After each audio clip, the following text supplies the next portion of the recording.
शिव महापुराण की कथा कहती है, यदि चतुर्थी के दिन सात गांठ वाली दुर्वा 21 ले लो और चतुर्थी के दिन गणेश जी को समर्पित कर दो।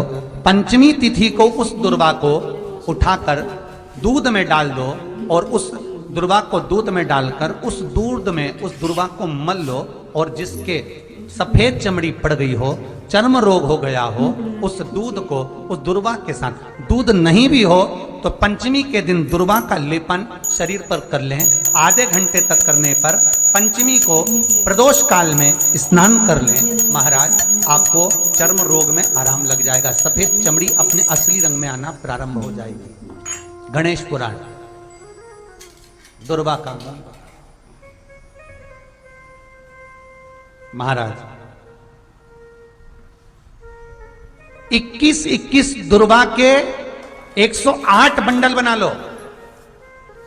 अगर एग्जाम में बैठ रहे हो, सरकारी परीक्षा में बैठ रहे हो, पास नहीं हो रहे, नौकरी नहीं लग रही, बहुत जगह इंटरव्यू दे दिया, 21 दुर्वा के 108 बंडल बनाओ, उसकी माला बनाओ और देवी के मंदिर में, माता जगदम्बा के मंदिर में, अर्थात जहां शंकर पार्वती पूर्ण परिवार विराजमान हो, ऐसे देवी के मंदिर में गणेश जी के गले में वो माला अर्पण करिया है, अपना नाम बोलकर और जिस एग्जाम में बैठ रहे हैं उसका भाव वर्णन कर कर महाराज। और वहीं से एक पुष्प लेकर अपने कमरे में जहां पढ़ते हो, कांच की प्लेट में उस फूल को रख दीजिए और दूसरे दिन एग्जाम के लिए चले जाइए। आपको उसका फल अवश्य मिलेगा, अवश्य मिलेगा, आप उसमें उत्तीर्ण होंगे, फल प्राप्त होगा। दुर्वा सुख का अनुभव करा देता, आनंद का अनुभव। एक बात और स्मरण रखे, जैसे कोई की प्रॉपर्टी है, कोई की जमीन है और वो जमीन तुम्हारी कोई ने कब्जा कर लिया, तुम्हारा नाम नहीं हो पाई या कोई उसमें लफड़ा हो गया या तकलीफ आ गई और पैसा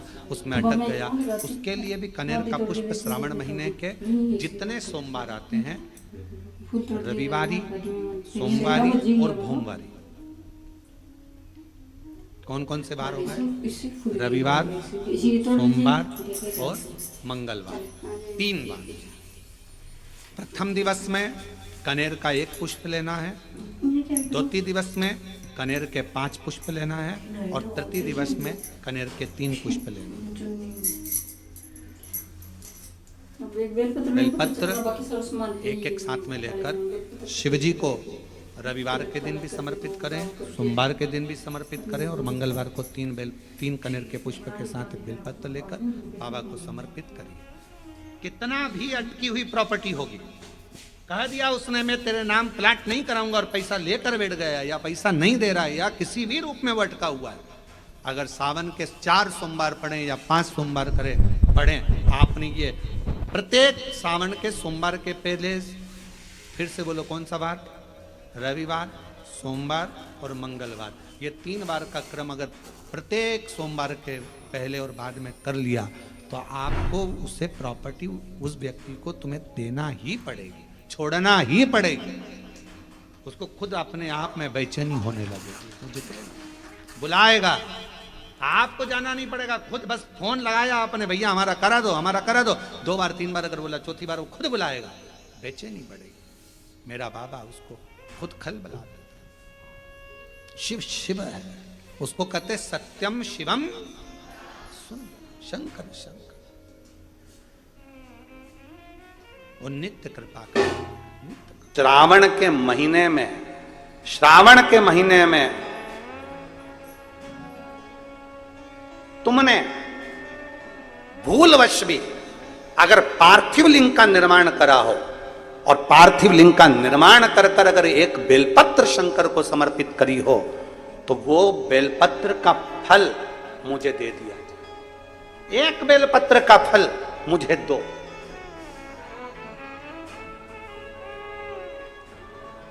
एक बेलपत्र का, हाँ, केवल एक बेलपत्र का फल मुझे दे दीजिए, केवल एक बेलपत्र का फल मुझे प्रदान कर दीजिए, केवल एक बेलपत्र का फल मुझे दे दीजिए। एक बेलपत्र, हाँ। पार्वती जी कहती हैं इस बच्चे के लिए मैंने हजारों वर्ष तक अगर तप करा हो तो वो तप भी तू ले ले, मैं तुझे देने को तैयार हूं। 1000 वर्ष का तप मैं घड़ियाल तुझे देने को तैयार हूं, पर एक निवेदन है कि श्रावण महीने में जो मैंने एक पार्थिव लिंग का निर्माण करा और जो बेलपत्र समर्पित करा, उसका पुण्य मैं तुझे नहीं दे सकती।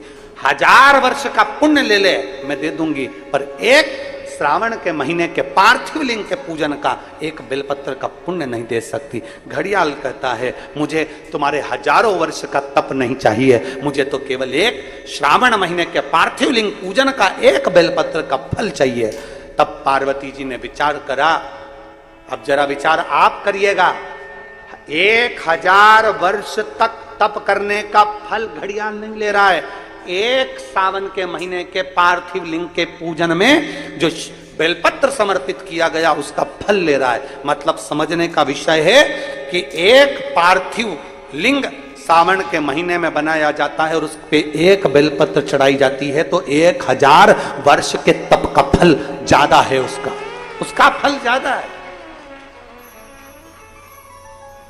1000 वर्ष से ज्यादा तप के फल से बड़ा फल है पार्थिव शिवलिंग का निर्माण श्रावण महीने में कर एक बेलपत्र समर्पित कर। एक बेलपत्र करिए आप लोगों ने, किस किसने पूजन करी, जरा हाथ उठाओ।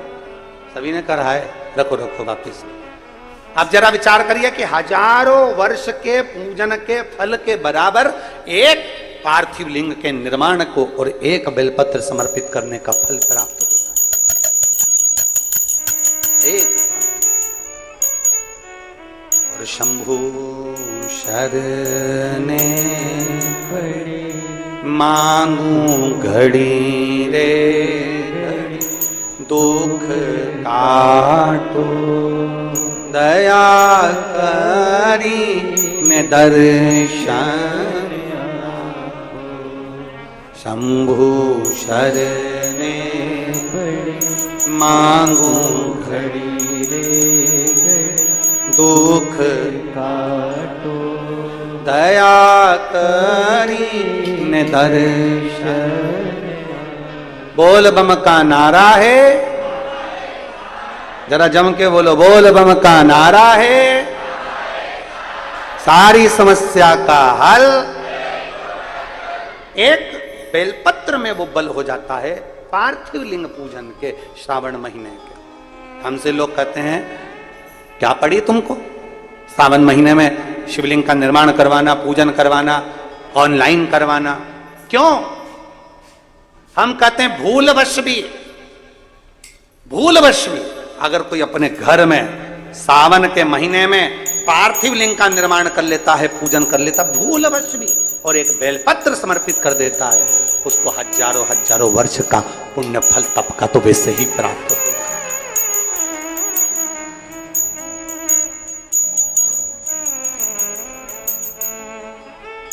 अब इतने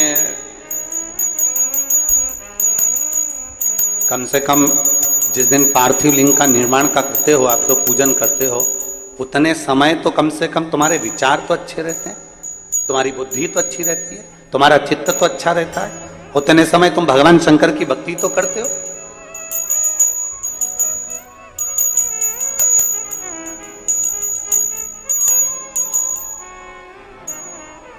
तुम्हारे पास में उस समय पर भक्ति तो अविरल रहती है। रोज आप अगर शमी के पत्ते को नहीं चढ़ा सकते, महीने में एक बार या 2 बार शमी का पत्ता शंकर के ऊपर अवश्य समर्पित करना चाहिए। क्यों? शरीर में अगर कोई बड़ी बीमारी आने वाली होती है तो बाबा उस विष को समाप्त कर देते हैं, मात्र शमी का पत्ता समर्पित कर देते हैं। भले महीने में 2 बार चढ़ाओ, हफ्ते में 1 बार चढ़ाओ, तुम्हारा मन पड़े तो हफ्ते में 2 बार चढ़ाओ। ज्यादा बीमारी है, शमी का पत्ता एक शिवजी के शिवलिंग पर, और एक पत्ता जहां से पानी बहकर नीचे गिरता है ना, जलाधारी में से शिवजी पे जल चढ़ाया। जैसे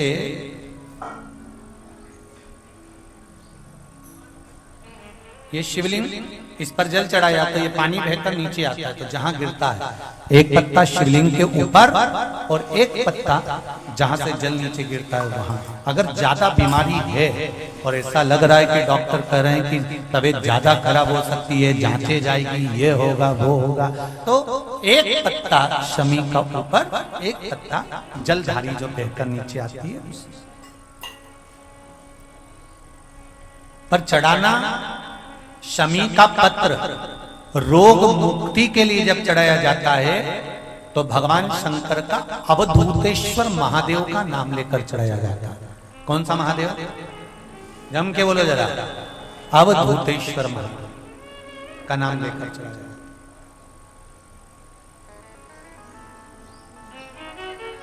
एक बात आपको कही थी अभी पिछले कथाओं में, गाय के दूध का घी बनाकर उसकी एक उंगली घी की अशोक सुंदरी वाली जगह पर लगाकर, जो व्यापार नहीं चलता हो, दुकान नहीं चलती हो, अशोक सुंदरी वाली जगह पर घृत लगाकर घर के दरवाजे पर या व्यापार के द्वार पर उस उंगली को लगा देना चाहिए।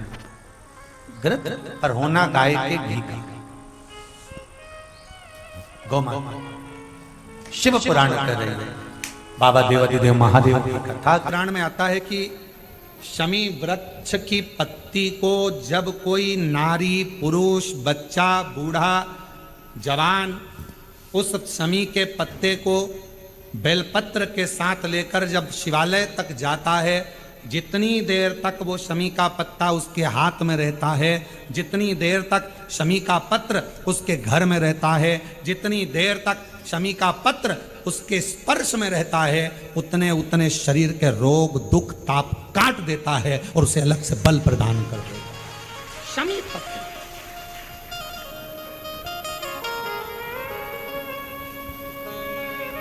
जब व्यक्ति का विल पावर डाउन होता है ना, उसको लगता है ये होगा कि नहीं होगा, होगा कि नहीं होगा, उसको 5 मिनट शमी वृक्ष के नीचे चले जाना चाहिए। 5 मिनट, इससे ज्यादा नहीं।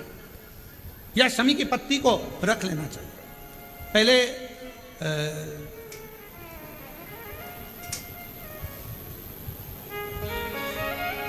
कोई स्थान का ध्यान नहीं आ रहा है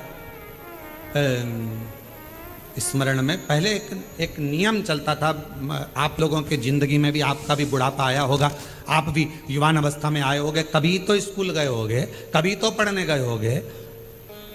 सबसे पहले अगर हमारे विद्याध्ययन को निकालेंगे तो हमारे यहाँ एक नियम चलता था कि शमी की पत्ती को किताब के अंदर उसको विद्या के रूप में रख लिया जाता था। बाद में ये नई नई डिजाइन की पत्ती आ गई तो विद्या का पेड़ पैदा कर दिया इनने। अब वो विद्या का पेड़ पैदा कर दिया तो विद्या को रखने लगे।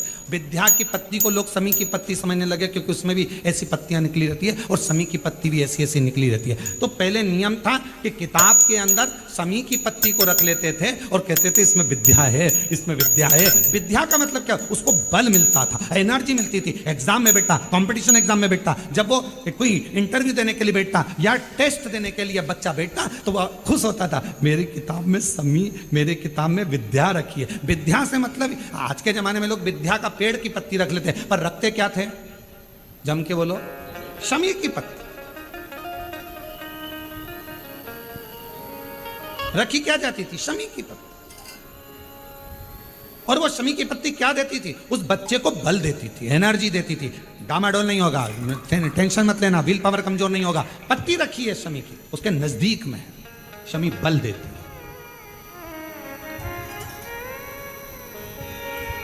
जो ये ऑनलाइन कथा चल रही है, ये शमी मंदार शिव महापुराण की कथा चल रही है, शमी कथा। और बहुत सावधानी से इसका स्मरण करिएगा कि एक शमी के वृक्ष की पत्ती कितना बल देती है, कितना बल।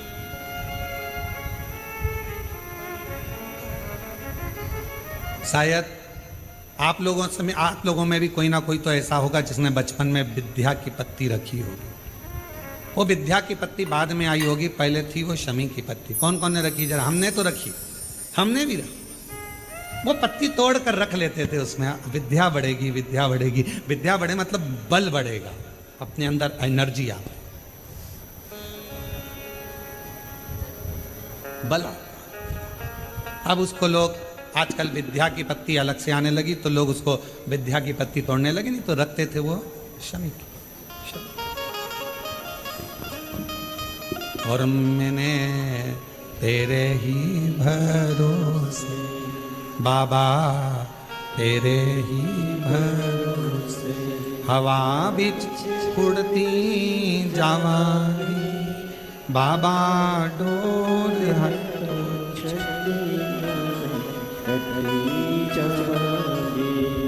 भोले मैं तेरी शंभु मैं तेरी हवा बिच उड़ती जावांगी बाबा, डोर हटो चढ़ी नामे कटरी जावांगी। जैसे शिव का द्वार बेलपत्र, यहाँ शास्त्र कहता है आंवले का वृक्ष, शमी का वृक्ष, पीपल का वृक्ष, बट वृक्ष, ये हमको बल देते हैं। बल जो अधोगति में चले जाते हैं, अचानक जिनके प्राण छूट जाते हैं, उनके लिए ये कथा कर रही है। पितरों की 3 बेटियां, तीनों से गलती हो गई। आप शिव मंदिर में जाएं, कोई गलती ना हो, जल चढ़ाएं, मना नहीं, छींटा ना लगे, धीरे धीरे चढ़ाइए। और एक बात अच्छे से ध्यान में रखिएगा, शिव मंदिर से जब भी वापिस आए, जल चढ़ाकर अपना फर्ज पूरा अदा कर कर। फर्ज से मतलब जब शिव मंदिर से वापिस आए, जो पत्ती, बेलपत्री, फूल शिवजी पे चढ़े थे, वो नीचे शिवलिंग पे से नीचे गिर गए हों। एक शिवलिंग रखा है, लाना मिट्टी वाला, लाइए जरा उठा के। अब छत्तीसगढ़ में कथा चल रही, थोड़ा ध्यान से सुन लोगे एकांतेश्वर शिवलिंग का पूरा वृतांत। तो आप लोग जो पशुपति व्रत कर रहे हो या कोई भी उपास करते हो, कई लोग कहते हैं हमने करा नहीं हुआ, क्यों नहीं हुआ? उसमें हमारी गलतियों को हमें चाहिए। ये देखिए,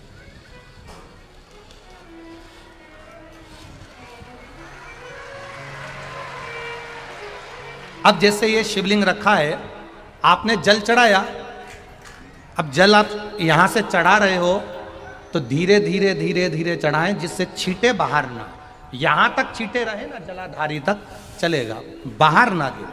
और एक बात का स्मरण रहे, यदि बेलपत्री, फूल, पत्ती, जल चढ़ाने के बाद ये सब अगर नीचे गिर जाए, जलाधारी पर गिर गया या नीचे उतर गया, तुम्हारा पूरा जल चढ़ जाए, तुम्हारे पास में चंदन नहीं है, अबीर नहीं है, गुलाल नहीं है, कुछ भी नहीं हो, तो भी अपने हाथ 3 उंगलियों से रेखा 3 खींचकर, और फिर जो माला आदि भगवान की रखी थी, उसी से भगवान का वापिस पूरा श्रृंगार कर कर फिर वापिस आइए, भगवान को पूर्ण श्रृंगार। बट मुस्कान करेंगे, मैं तो रखूंगा, मैं पकड़ रखी तो थोड़े भगवान का पूर्ण श्रृंगार कर कर आइए। कई लोग जल चढ़ाने के बाद में भगवान का जो फूल पत्ती नीचे रखी रहती है, आप, हम ये नहीं कह रहे कि आप अपने घर से लेकर जाओ, आपके पास में कुछ नहीं, 1 लोटा जल चढ़ाओ, जल चढ़ाया, जो फूल पत्ती नीचे रखी हुई है उसी को उठाकर उसको रखकर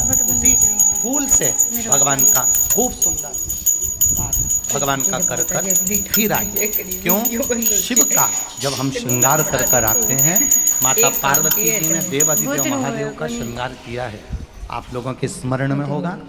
राम जी ने माता जानकी का श्रृंगार किया है। रामचरित सुनिए कथा, रामायण सुनिए, रामायण सुनी होगी तो उसमें माता बैठी हैं शिला के ऊपर और भगवान राम उनका श्रृंगार कर रहे हैं, एक कौवा आता है, वो चोंच मार कर जाता है, ये सारा वृतांत आप लोगों ने श्रवण किया है। तो राम जी माता सीता का श्रृंगार करते हैं, भगवान कृष्ण राधा जी का श्रृंगार करते हैं। केवल एक देव अधिदेव महादेव की कथा ऐसी है जिसमें पार्वती जी शिव जी का श्रृंगार करती है। शिव का श्रृंगार किस लिए? क्यों?